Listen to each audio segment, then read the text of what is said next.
Escuchadlos mis hermanos a las palabras. Bienvenidos todos, buenas tardes.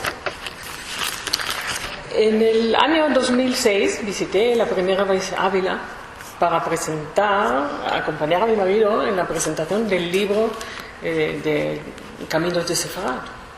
Con ese motivo venimos a Ávila y, como siempre, nos gusta pasear por la judería antigua. En este momento que paseamos dentro del recinto de la muralla, me di cuenta que estoy mirando a la pared y leyendo hebreo por todos los rincones. Pero por todos los rincones, estaba mirando y cuento 1, 2, 3, y llegué a 20 y dejé de contar. Porque he dicho, no puede ser que estoy leyendo en hebreo aquí en Ávila. Debería ser el destino, porque no me extraña, le dije a Marina, no me extraña, porque aquí se ha escrito el Zohar, el libro más importante para el judaísmo, digamos.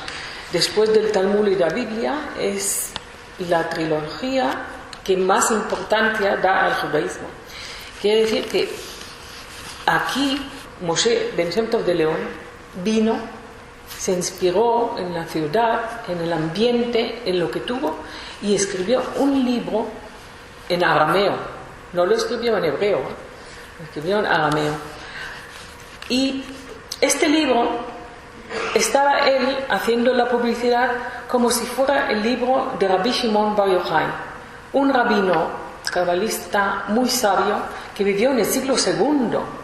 ¿Y cómo llega un libro del siglo II a Moshe Ben Shem Tov de León, aquí en Ávila, en la época que vivía, que era el siglo XII?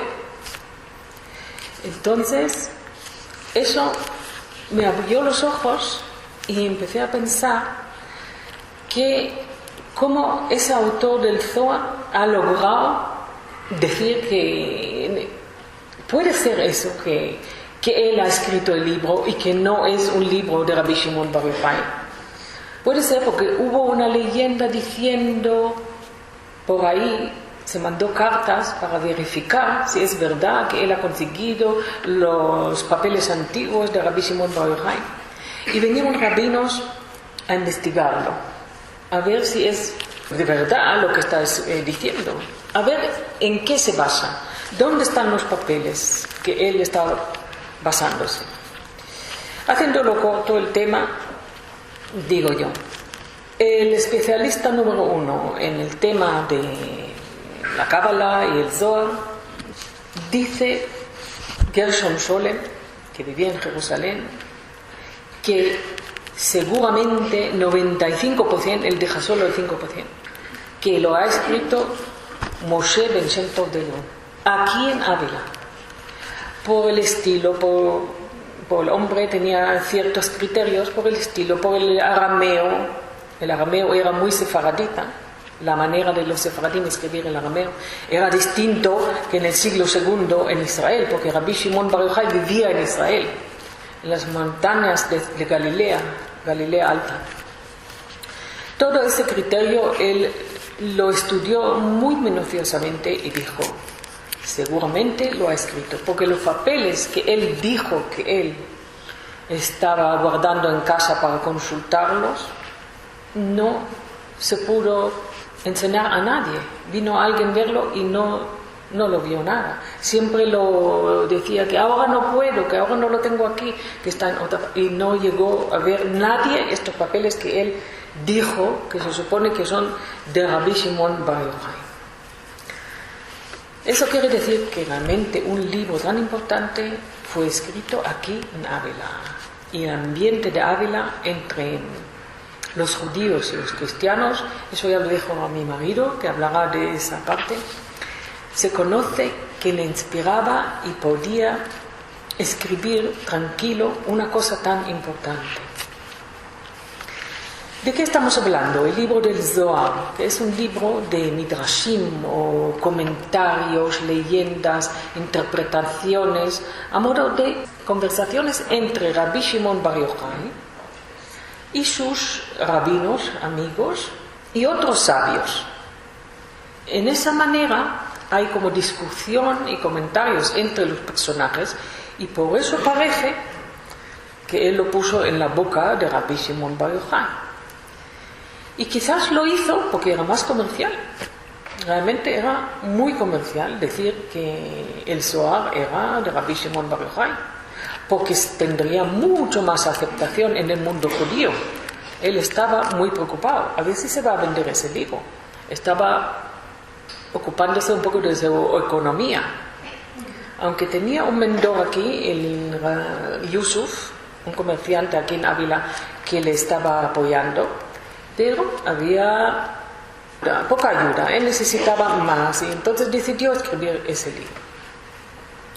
Ese libro también está lleno de descripciones y explicaciones de la manera de funcionar el mundo y los lazos con el Creador. Una cosa mística que hoy digamos que tiene que ver con budismo y todo esto, pero entonces él habló de esto.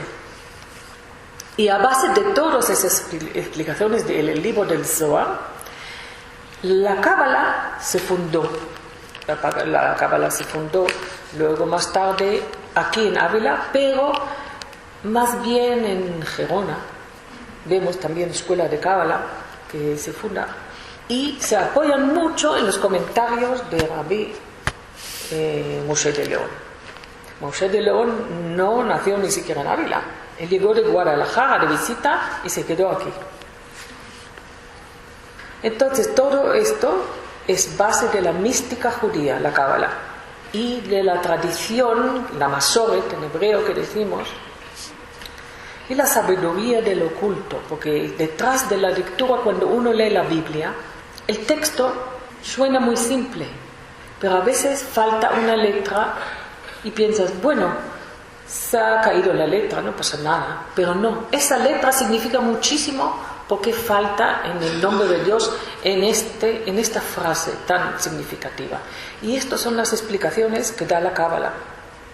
Muchas veces leyendo adelante, leyendo atrás, leyendo una fila, la primera en la página y la última, tienes realmente el resumen de lo que quiere decir la página.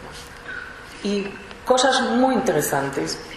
Bueno, no voy a entrar en la Cábala porque hay escuelas de Cábala y hay cursos en la universidad de esto. Pero aquí tenemos también el libro de la tradición judía. Tenemos el Zohar, el Talmud, que es la interpretación de la Biblia, para adaptarlo a tiempo, digamos, después de la destrucción del segundo templo.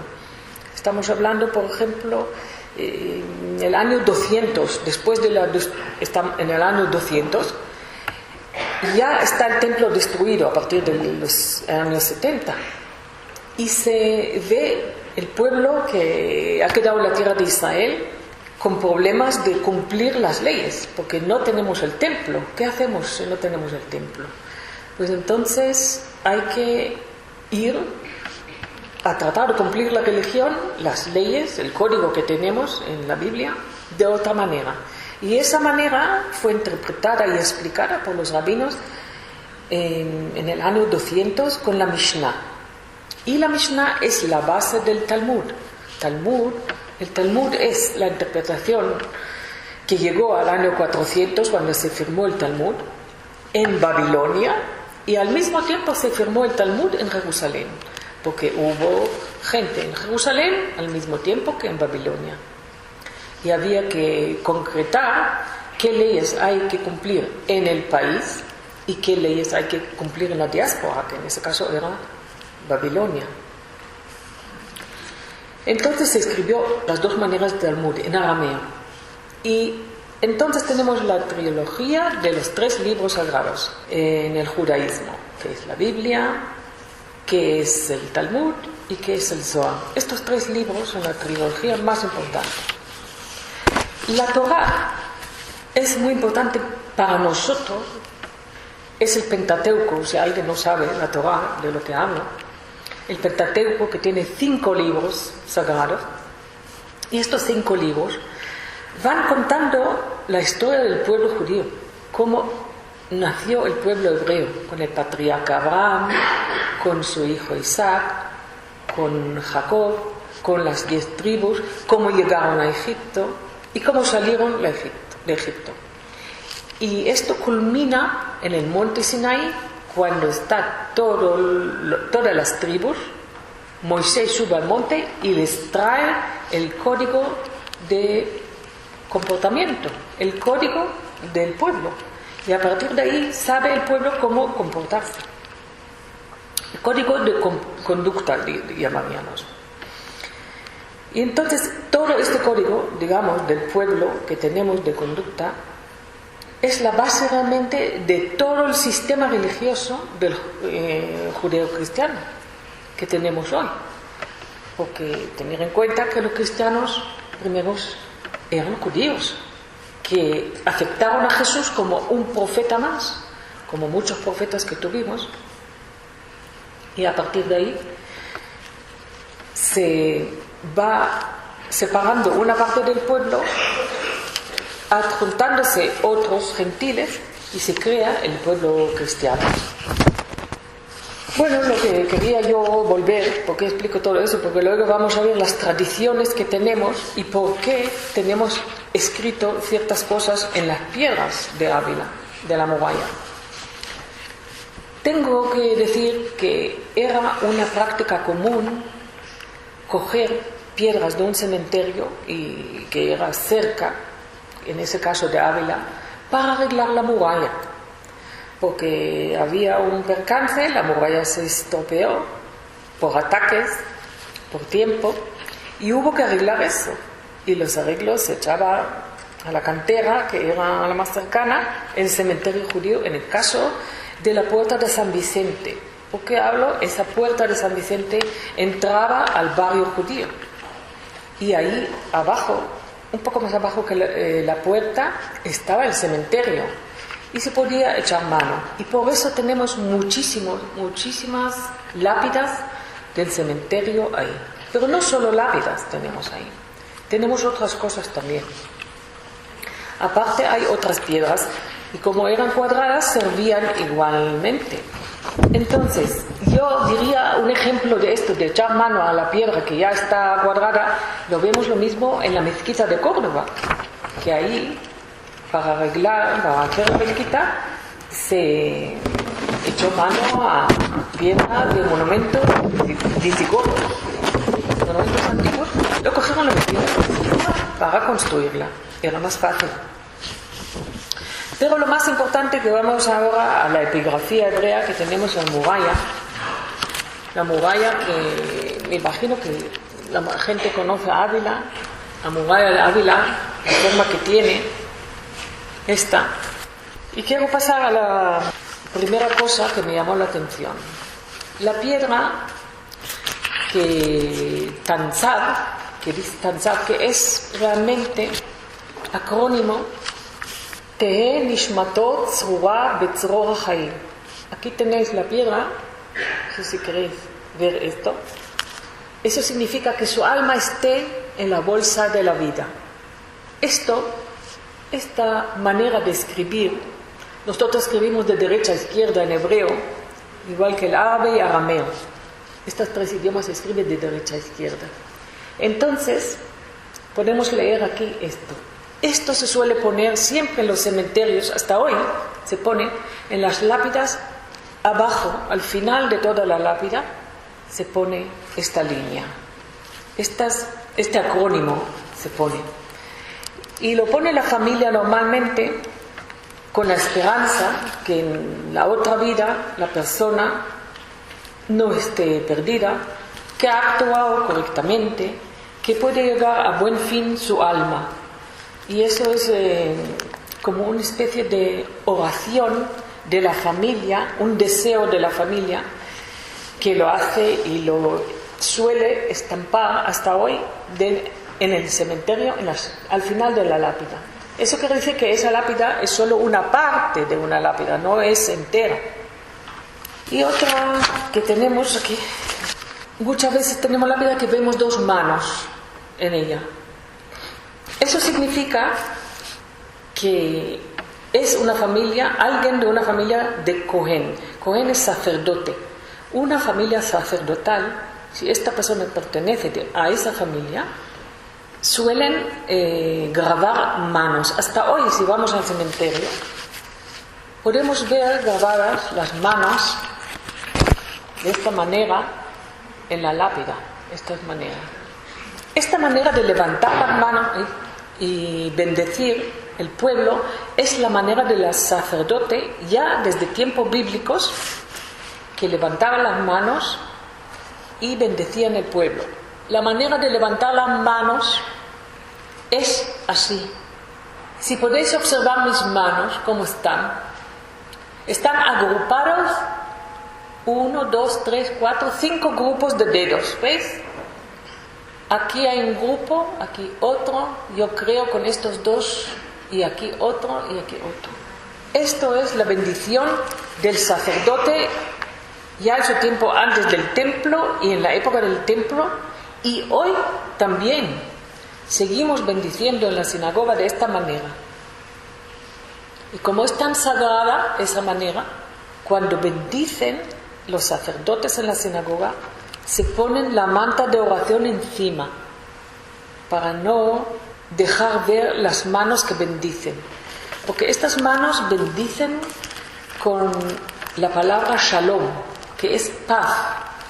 Y esa bendición, aquí tenemos la letra Shin, representada en los huecos entre los dedos, si podéis ver.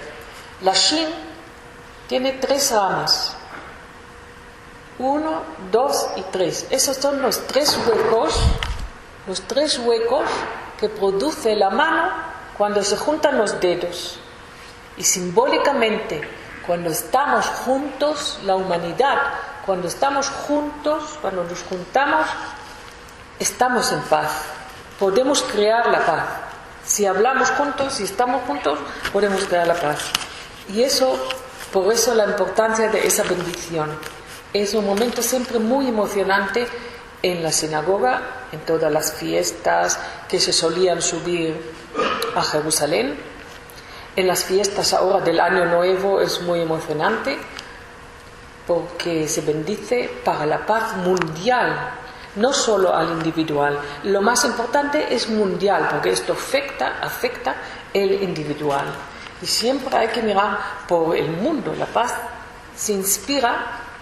Si está el mundo bien, nosotros vamos a estar bien. Voy a enseñaros aquí, esto es un poco una vista de la muralla aquí, de Ávila, cerca de la puerta de San Vicente, y justo aquí, esa piedra tiene manos, las manos que estoy hablando de ellas. Pero hay otras lápidas también que tienen las manos, pero esta sobresale. Esa piedra me encanta porque no viene del cementerio. Aquí está escrito la palabra Zion. Zion. Aquí abajo podéis ver cómo se escribe. Y también lo escribí aquí para que podáis ver. Aquí, Zion. Esta piedra seguramente sería de una sinagoga.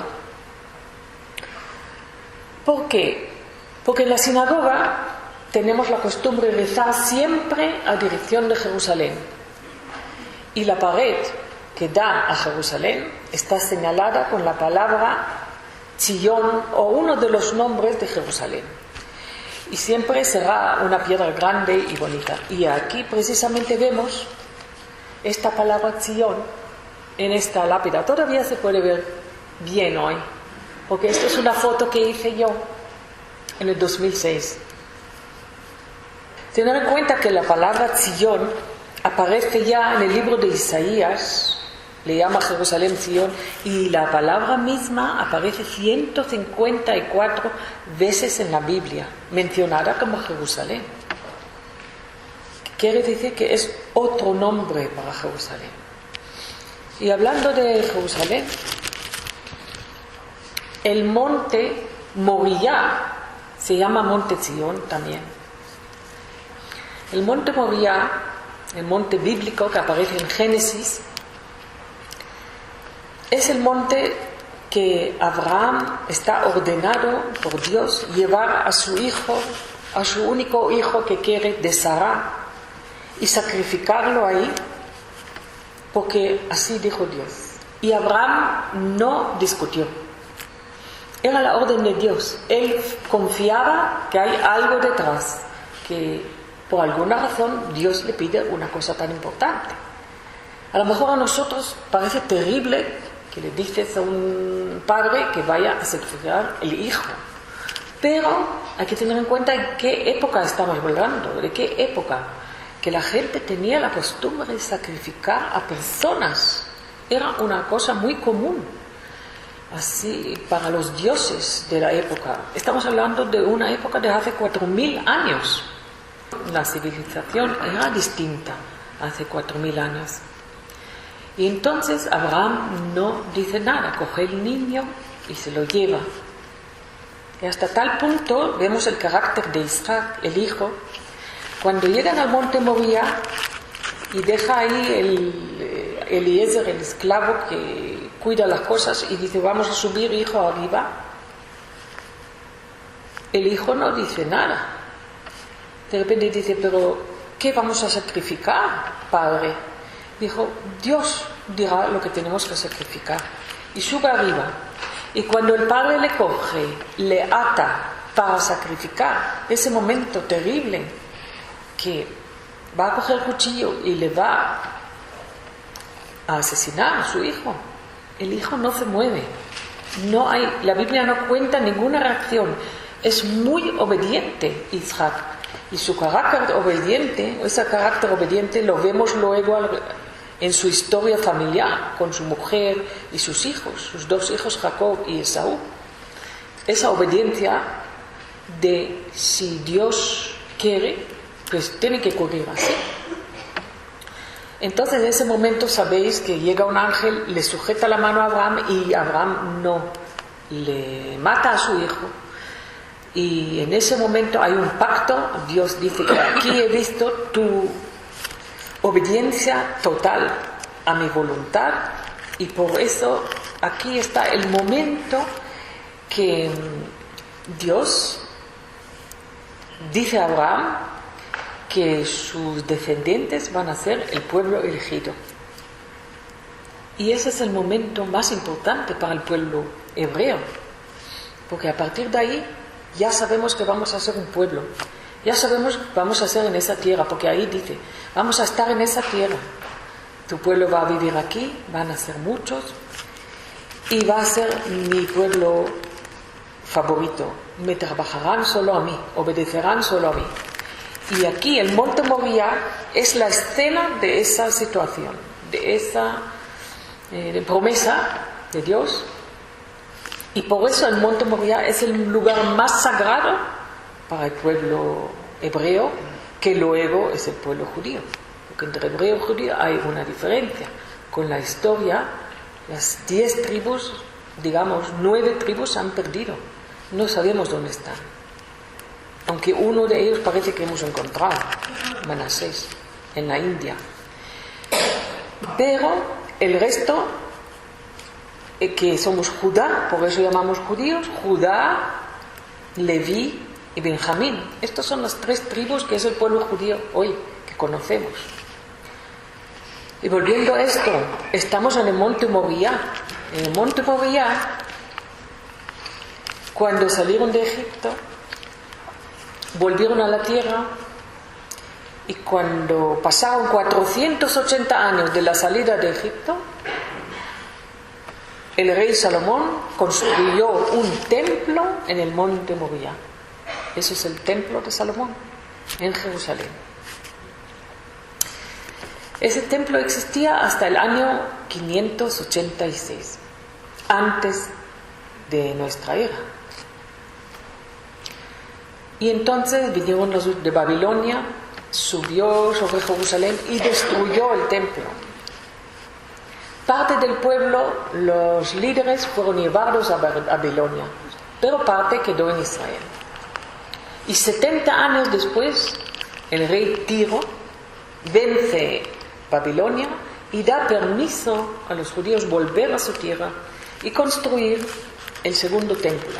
Y 70 años después se construye el segundo templo, que son 70 años después, hasta el año 70 que se destruye el segundo templo por los romanos. Ya sabemos la escena del término del templo, como llevan las cosas a Roma, que está plasmada en el Arco del Triunfo en Roma. Lo podemos ver cómo llevan las cosas del templo. Eso es la explicación por qué tan importante es el monte. Y hoy, ¿sabéis lo que hay en el monte? Tenemos una mezquita ahí, en el monte. La mezquita se llama el Aqsa. Esta mezquita fue construida en el siglo VII, VIII, y más tarde se construyó la mezquita de Omar. Pero antes de la mezquita hubo una basílica en el siglo IV, una basílica cristiana que se construyó ahí. Y hasta hoy tenemos la explanada de las mezquitas, lo que llamamos. Y lo que queda del templo de Jerusalén es el muro de lamentaciones, que llamamos hoy, que era el muro del lado oeste del templo que rodeaba el templo, donde nosotros rezamos hasta hoy y pedimos el tercer templo, con mucha esperanza que llegue el Mesías y nos ayuda con esto. Esto es la lápida de Sion, pero ahora voy a llegar a una lápida que yo llamaría la más clara, que se puede leer 1, 2 y 3. Y leemos en esta lápida: Nikba Hanake Meir. Que eso quiere decir que aquí yace el que tiene las manos limpias, porque Hanake es un acrónimo que se pone en las lápidas y que significa que él tenía las manos limpias, Hanake. Neki Kapaim Haya. Meir. Aquí tenemos el nombre de la persona, señores. Es la segunda vez que veo un nombre en una lápida, porque en el 2006 vi una lápida, os voy a enseñar, que viene el nombre de Isaac. Pero aquí tenemos el nombre de Meir. ¿Y por qué me emociono mucho cuando veo el nombre de Meir? Porque este nombre de Meir aparece en documentación antigua de la ciudad de Ávila. Hay un documento profesional de la ciudad de Ávila que habla de un herrero llamado Meir. Y me estoy preguntando, ¿será este herrero Meir su lápida del cementerio? Porque no creo que había mucho Meir en Ávila. Vemos mucho más Moshe, Abraham, Yosef, pero Meir era un nombre un poco especial y era un herrero en Ávila. Lo vemos en documentación. Tenemos varias tierras como esta, por ejemplo, Tanbaga, que son acrónimo también, que significa que esta persona lo mismo se pone al final de la lápida. Esto ya le faltará la parte de arriba. Significa en hebreo, os voy a decir, Tanuach Nafsho Began Eden, que su alma descanse en el jardín de Edén. Esto es un rezo muy especial de la familia, no como la primera que vimos aquí, que su alma esté en la bolsa de la vida, que es la esperanza de todas las familias. Pero aquí dicen que merece el jardín de Edén.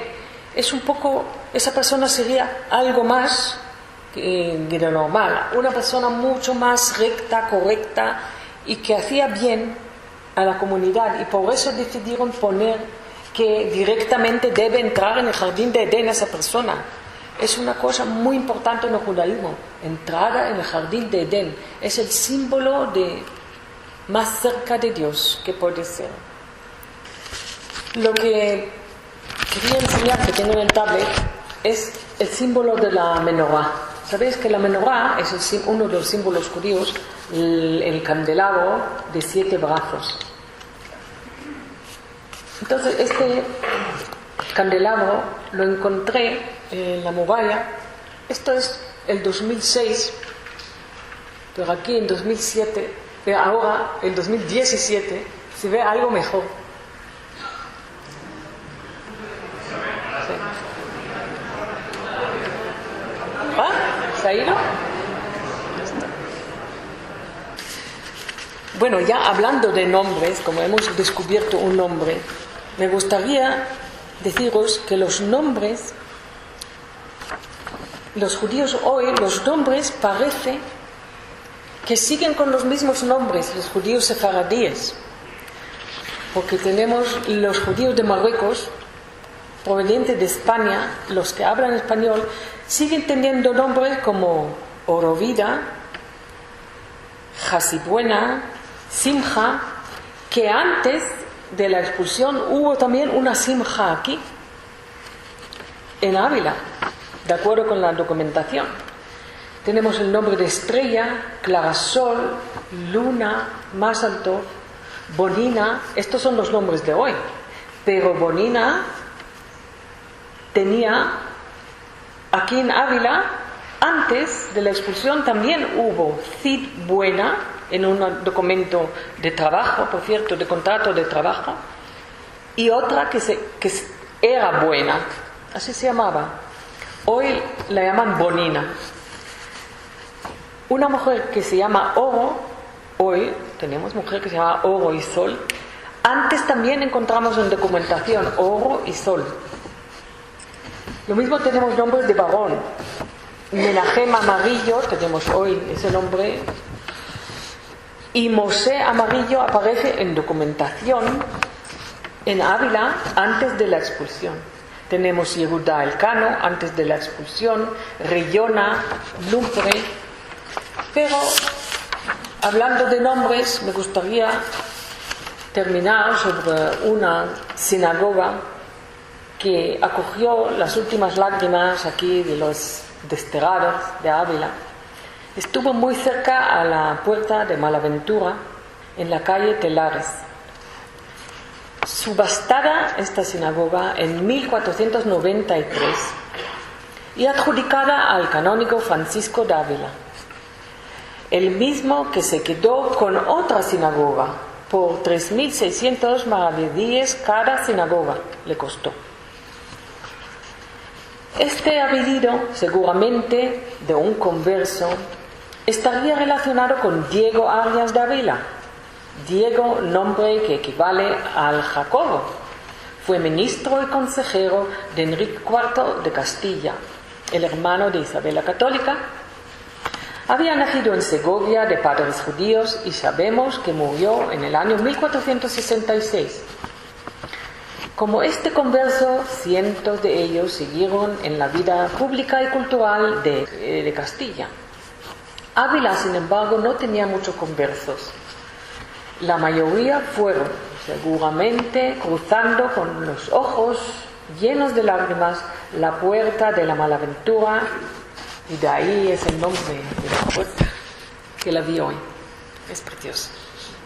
Con eso acaba. Si tenéis preguntas.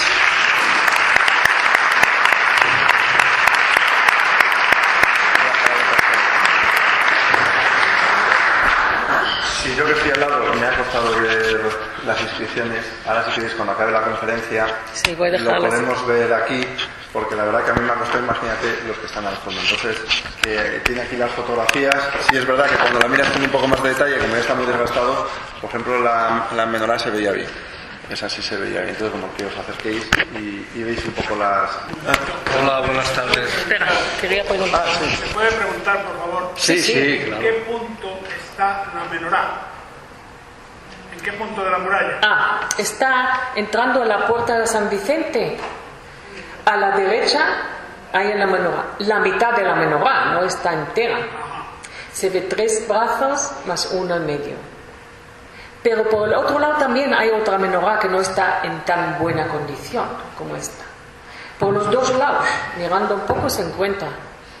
Y lo más importante, os digo, si vais a mirar la muralla, es muy importante verla temprano por la mañana o por la tarde. Porque llega un momento que el sol está arriba y no se puede ver nada casi. Es importante el ángulo de luz. Gracias. Sí. Hablando de la muralla, pero yo tengo una curiosidad con relación a la catedral. Hay una capilla que llamamos de Santa María, en los ángulos de 3 esquinas. Victoria, levántate. Victoria, que no te oímos. Que no se oye aquí, digo que si no, no... No, pues no. No, mi curiosidad va más hacia la catedral que hacia la muralla. En la capilla de San Bernabé hay 3 ventanas, 3 esquinazos, que la unión de los labios están escondidas por unos rosetones. Pero hay una cuarta que tiene una estrella de David o de Salomón y nadie es capaz de dar una explicación. Si saben ustedes algo. Lo único que sé que dentro de la catedral, una de las piedras bastante altas, que no se puede llegar con la mano, hay grabado la palabra Jai. La palabra Jai significa vivo. Eso es también una cosa que encontré en la catedral, pero ya hace tiempo. Está grabado esa forma, lo podéis ver grabado. Jai. Het, Yud, 2 letras. Esa es una persona, digamos que es un converso, yo digo que es un converso, que grabó ahí para dar a conocer que él vive, que no está fuera de la circulación, porque la gente vivía, digamos, más que 100 años a escondidas con el judaísmo y más tiempo. Entonces grabó esto como dando a conocer que él sigue aquí y sigue vivo. Eso se ve en la catedral misma, se puede ver en la pared. Nada más de entrar, hay que mirar un poco las paredes y se ve claramente, y bastante grande. Puede haber, en Mosén Rubí, en las nervaturas de la cúpula, puede haber una estrella de David. Sí, en bueno, Mosén sí. Rubí. Sí. Yo Sí. he tratado de verlo. Sí, porque hubo una sinagoga ahí. Hubo una sinagoga ahí. Ya. Muchas gracias.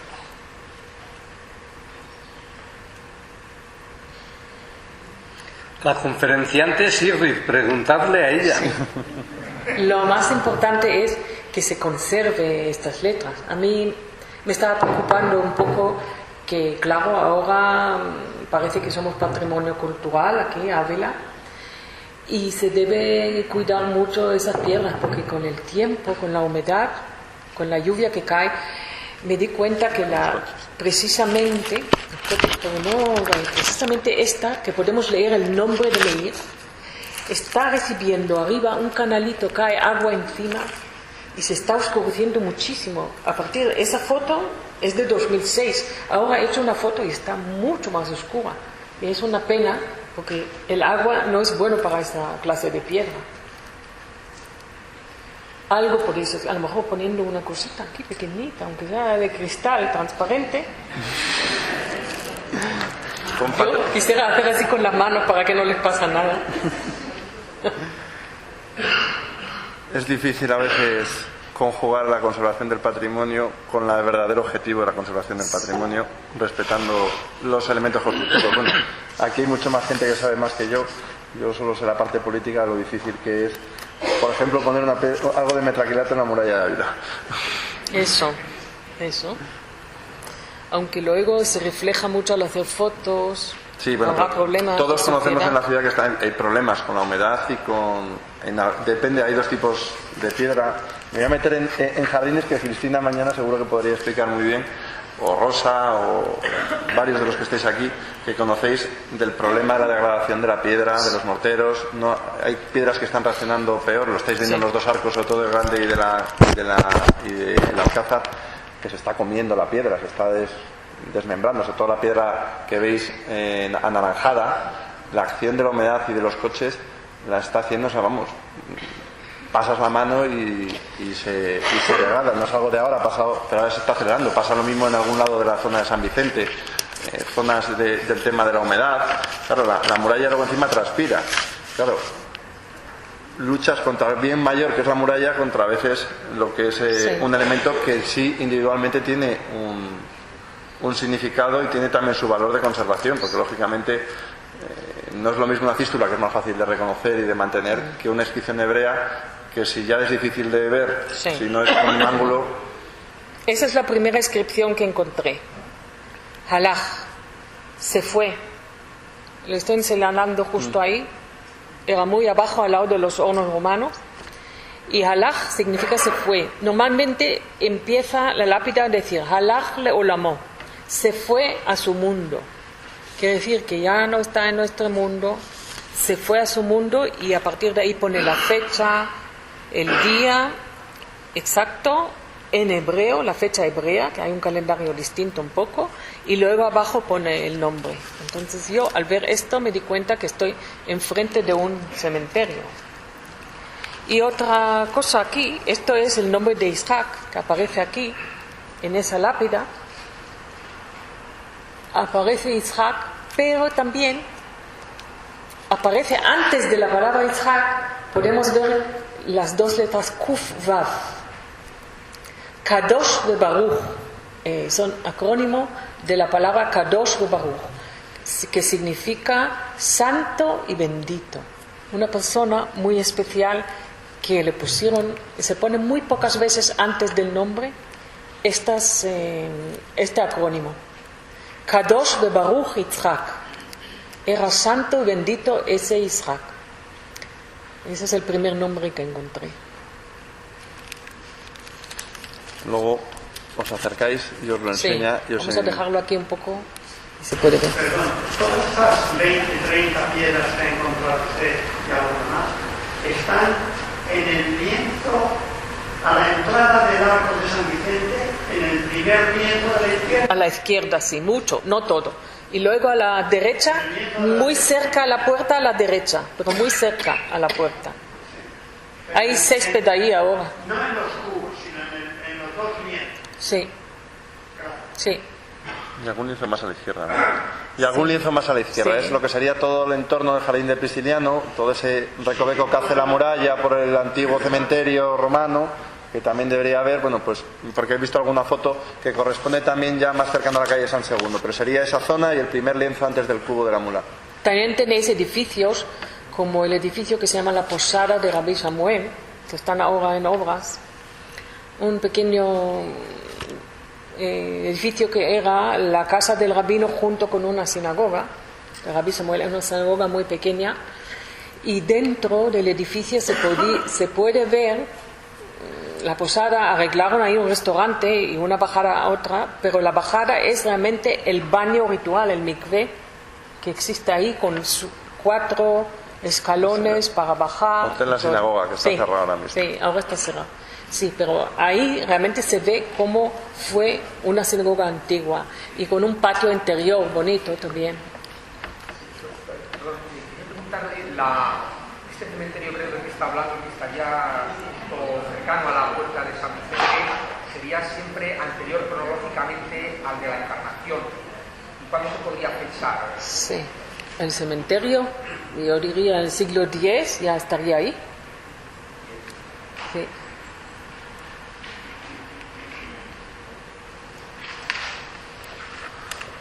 Porque cuando vienen a vivir en una ciudad los judíos, se ocupan siempre de escuela, sinagoga y cementerio. Son las 3 cosas más importantes.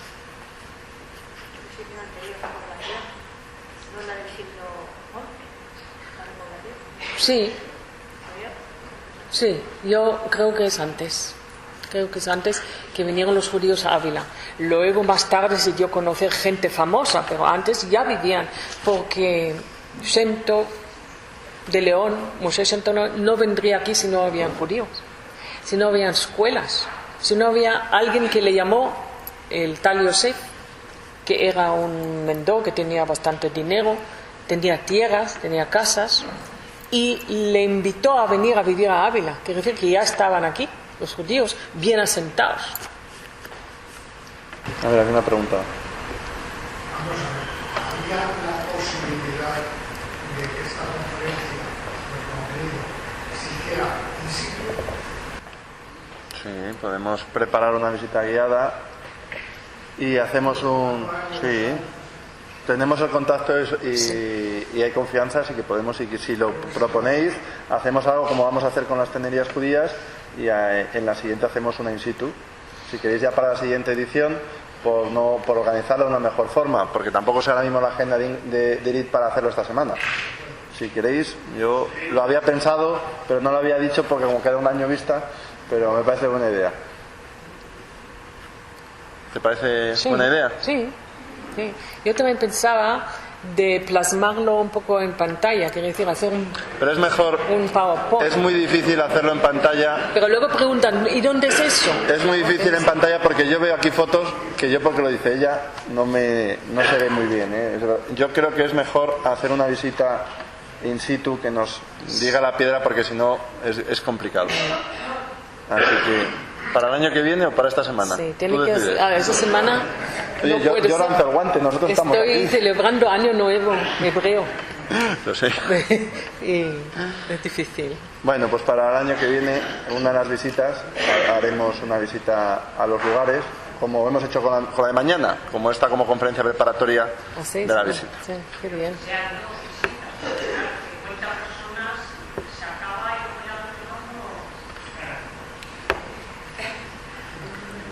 No, pero toda esta gente sí podría venir ahí. Si ella se atreve, ella dice que se atreve con vosotros y con más.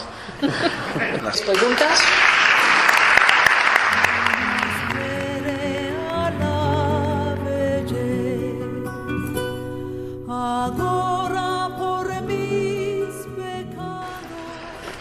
Es curioso el tipo de epigrafía funeraria de las murallas de Ávila. No es casualidad. Mientras Segovia era la judería de los negocios y Toledo era la judería de la aristocracia judía, hasta el punto de que los ricos millonarios azkenazíes de Europa venían a Toledo, venían a Ávila y a Segovia en la esperanza de encontrar una virgen judía sefardí con la que emparentar y asegurar la línea verdadera del judaísmo histórico. Mientras eso era así, Ávila era una ciudad especializada en la especulación religiosa. Era una ciudad judía de pensamiento un tanto heterodoxo, porque hubo problemas con sus rabinos. Yo recuerdo haber tenido en mis manos la Biblioteca Nacional, en aquellos viejos tomos de varios, donde uno se encontraba con primicias que nadie había visto todavía, porque estaban sin catalogar, una carta de un rabino de Ávila del año 1280, en un programa que los judíos llaman de Sheelot, de Teshuvot, de preguntas y respuestas, dirigiéndose al gran rabino de Constantinopla, todavía bizantina, preguntándole: ¿acaso los judíos de Sefarad somos responsables de la muerte de Jesús? Si ya estábamos aquí, decía. Esto nos pone sobre aviso al respecto de una cuestión importantísima. Yo di una conferencia en la Universidad Hebrea de Jerusalén una vez y casi me querían pegar los askenazíes, porque hablaba, entonces estaba de moda en 1980, cuando yo era joven profesor por aquella zona, estaba de moda un programa que se llama Mille Judí, ¿quién es judío? Porque había cierto desconcierto.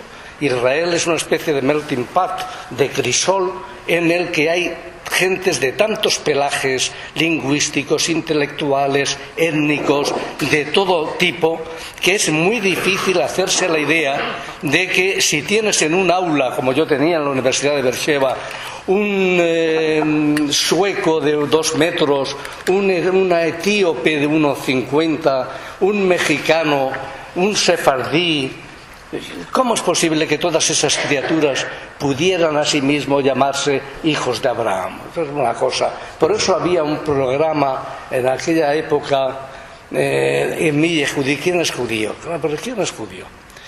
No lo tenían claro los askenazíes, porque realmente se sabe históricamente que no son judíos étnicos. Y por eso la importancia del sefardismo peninsular.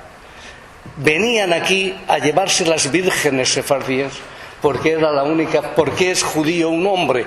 Porque es parido por una mujer judía, no por un varón judío, ¿verdad? Y traigo esto a colación porque la naturaleza de Ávila era espiritualista. Ávila era una ciudad, en cuanto al judaísmo se refiere, consagrada a ese tipo de cosas. No sorprende que uno de los falsos mesías que surgían de vez en cuando fuera de aquí, fuera de Ávila, otro salió en Aillón, no muy lejos tampoco de aquí, en la provincia de Madrid. Eran mesías, falsos mesías, pero que habían sido educados en academias bíblicas, cabalísticas y del Zohar, en el que todo se nimbaba de una luz distinta al transcurrir de la vida diaria. Hay un escritor castellano, muy amigo mío, pero que tengo que ver su nombre por aquí, que ha escrito palabras maravillosas sobre la judería de Ávila, un poco fantaseando. Ávila estaba especializada en el posicionamiento espiritual del judaísmo, un tanto dirimiendo en otra esfera aquellas sonadas batallas filosóficas de la Edad Media entre los defensores de Aristóteles y los defensores de Platón. Maimónides fue la piedra en aquel estanque de paz filosófico que supuso tantas herejías dentro del judaísmo en aquella época medieval.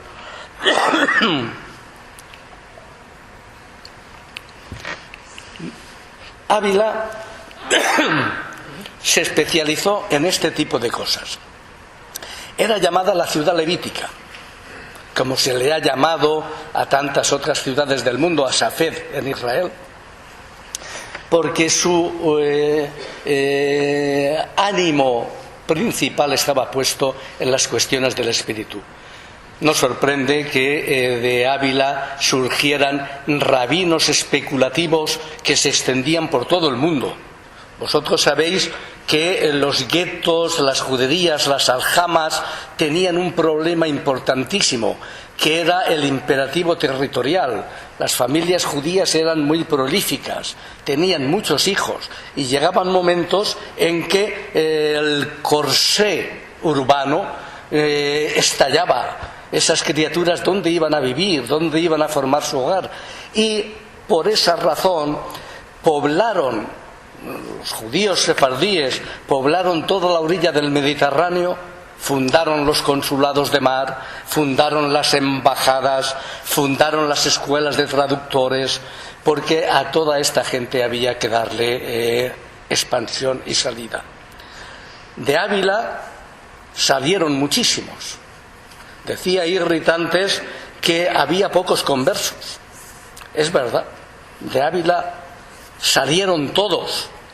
No hubo conversiones. Dice Abravanel que a los meses siguientes de haber salido los judíos de Ávila, la gente empezaba a notar la falta de médicos, la falta de cirujanos, de médicos de llagas, como se llamaba en aquella época. No había médicos, no había practicantes, no había abogados, no había traductores.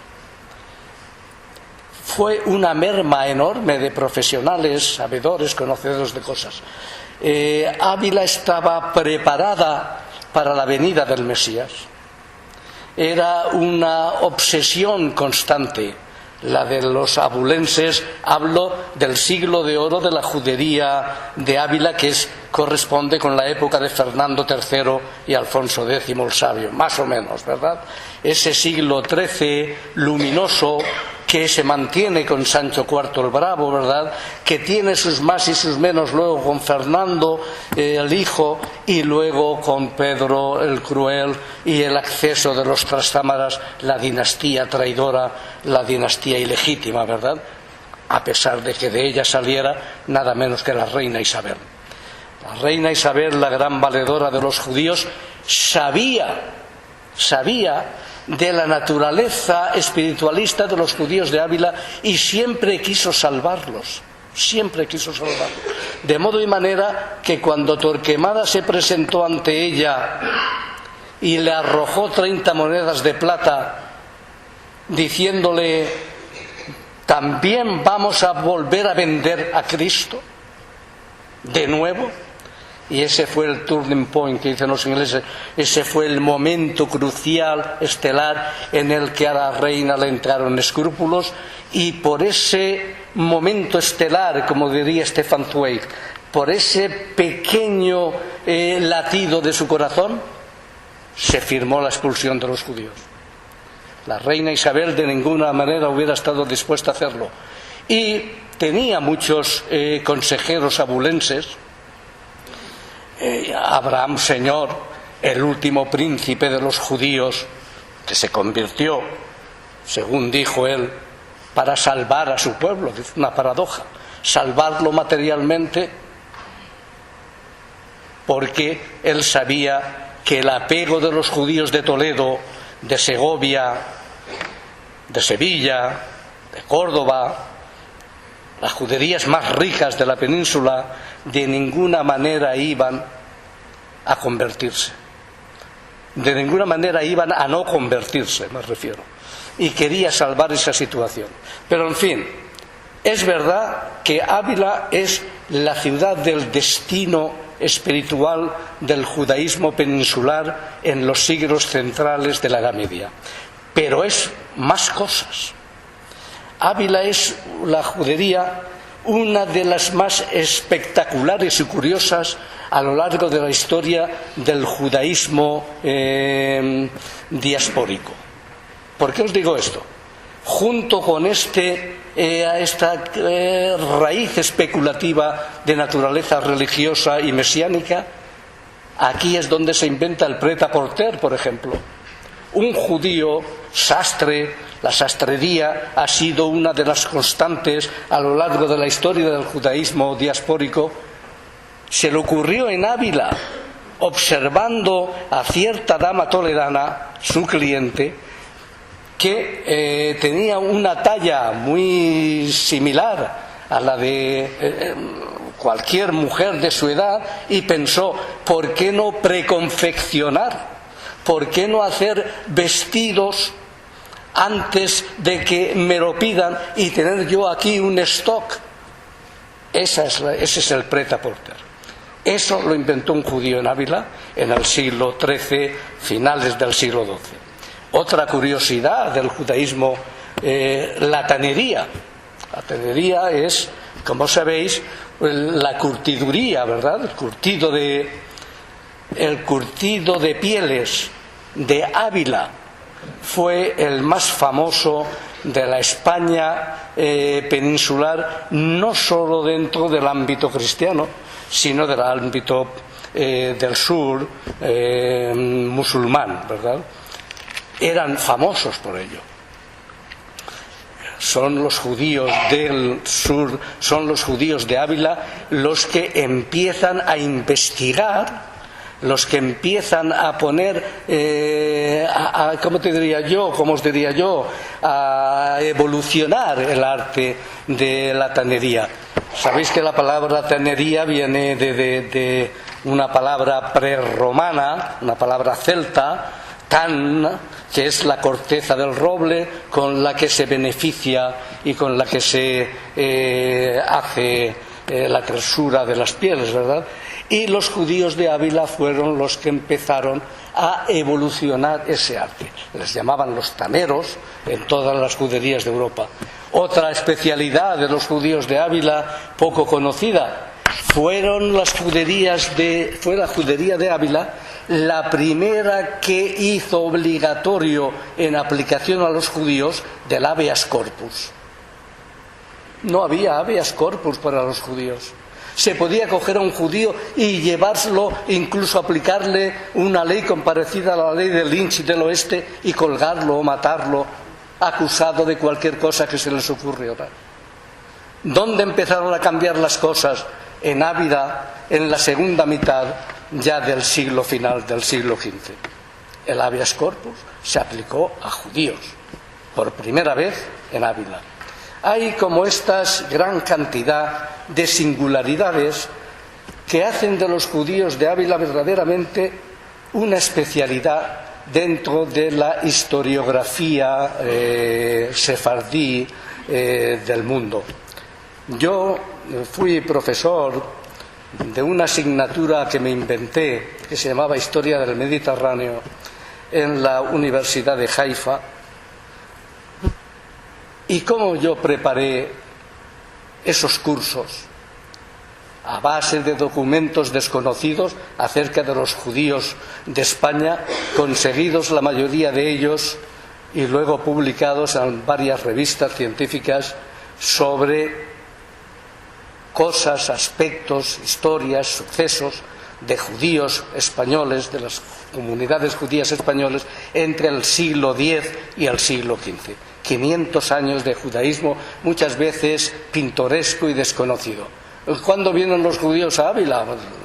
Dice un historiador local de tiempos de Cervantes, muy interesante por otra parte, llamado, por aquí lo tengo,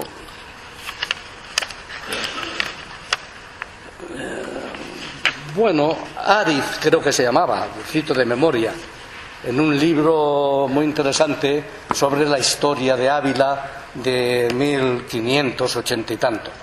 Un libro que yo he visto en la Biblioteca Nacional porque hay ejemplar.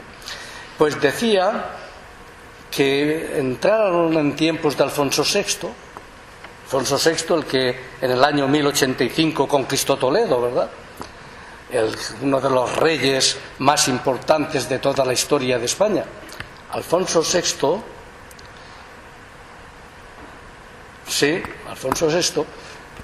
con el rabino Centén, según dice Ariz, entraron en la ciudad de Ávila.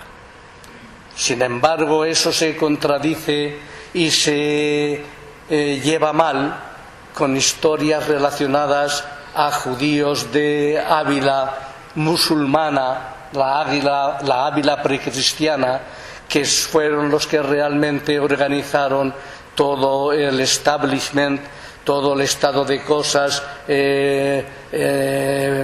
comercial, económico, social. ¿Por qué los reyes de España apenas reconquistaban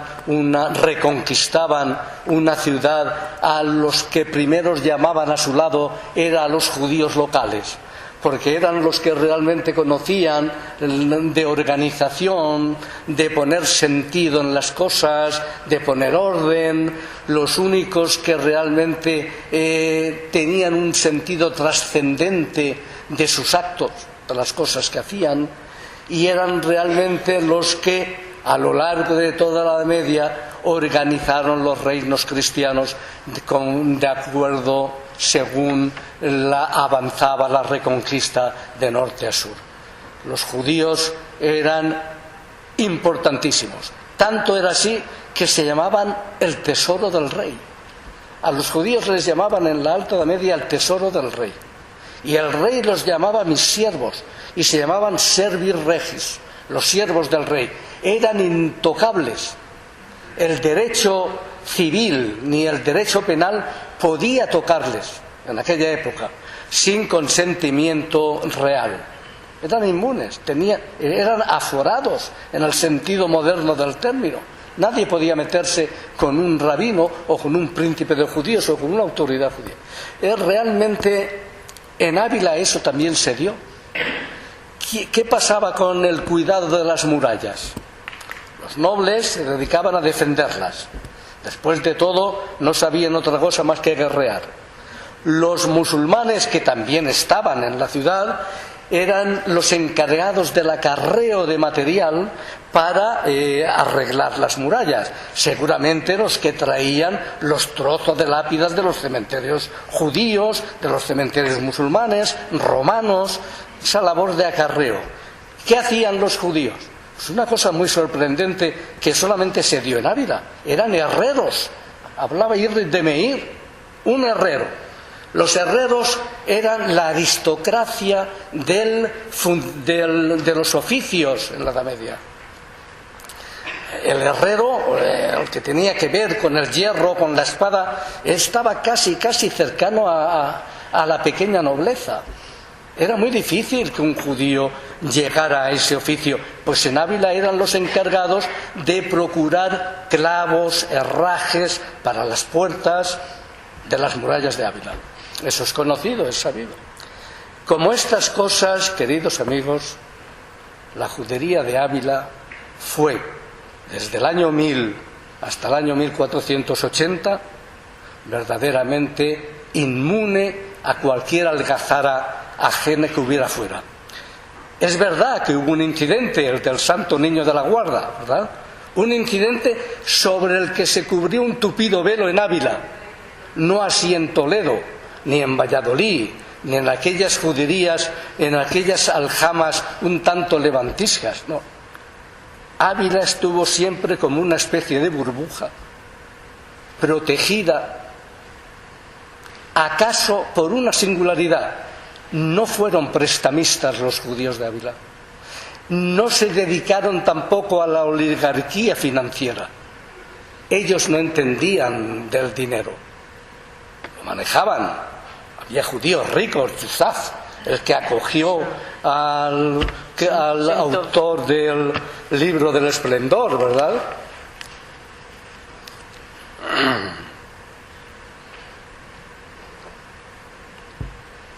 Libro del Esplendor, que realmente fue un negocio para Moshe.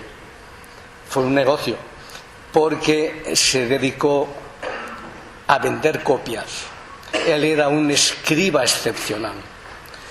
Aquí estaban las tanerías más importantes de Castilla, el trabajo del cuero. Se escribía sobre el becerro, ¿verdad? Y él, como un habilísimo escriba, empezó a hacer copias, no solamente del Libro del Esplendor, sino que se especializó en hacer los ketubot, es decir, los contratos matrimoniales, que se escribían de una forma verdaderamente con mucho ringo-rango, ¿verdad?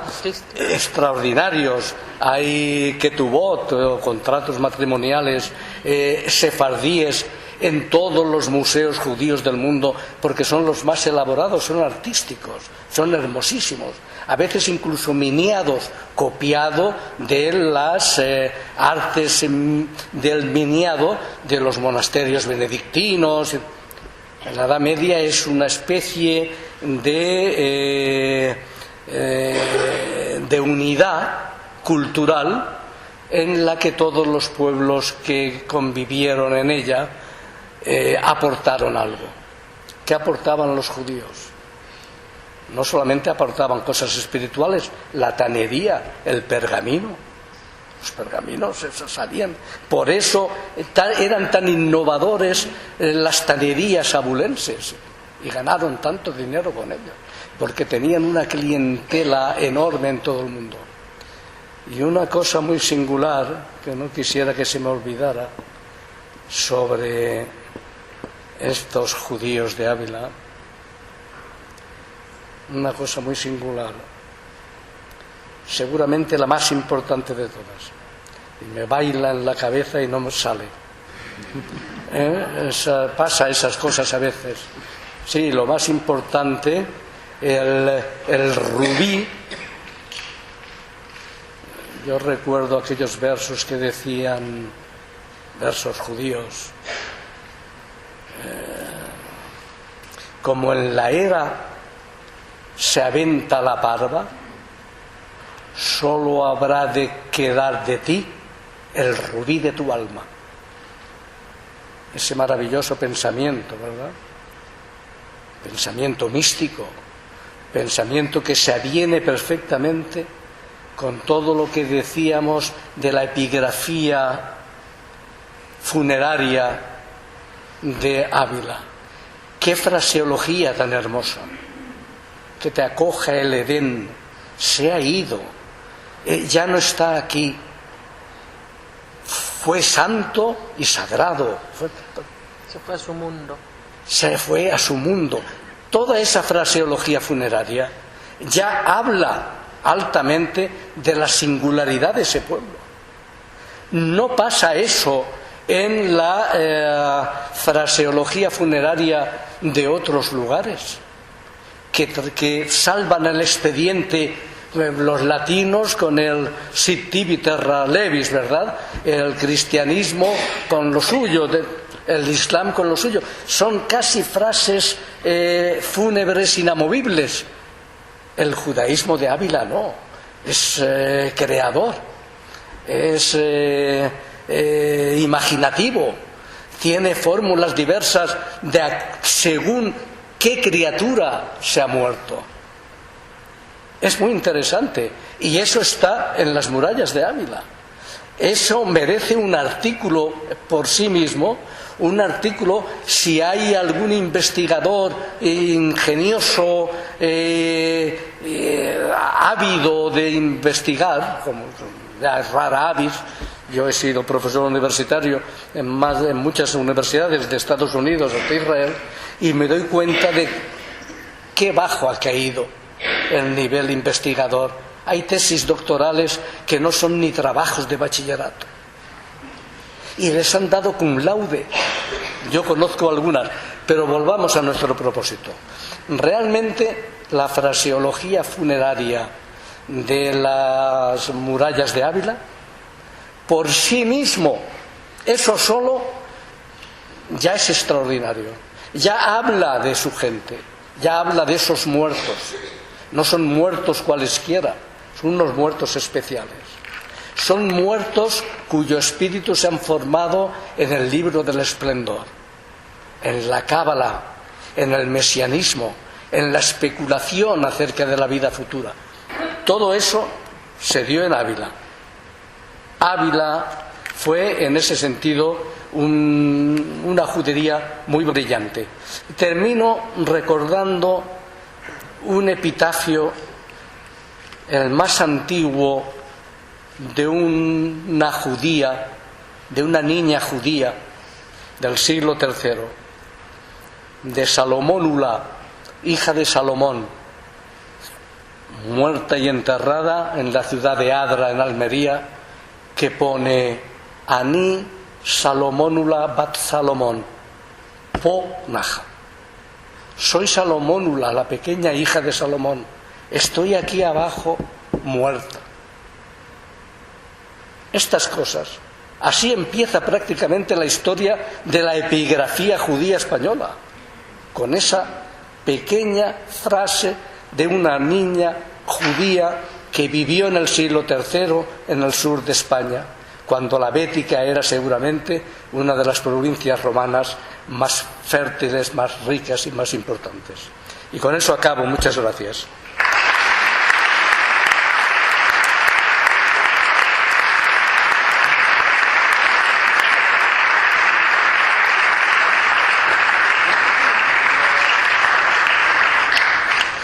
Nos ha ido tarde, no pensaba que no había pasado tanto tiempo. ¿Alguna pregunta para Pancracio? Allí.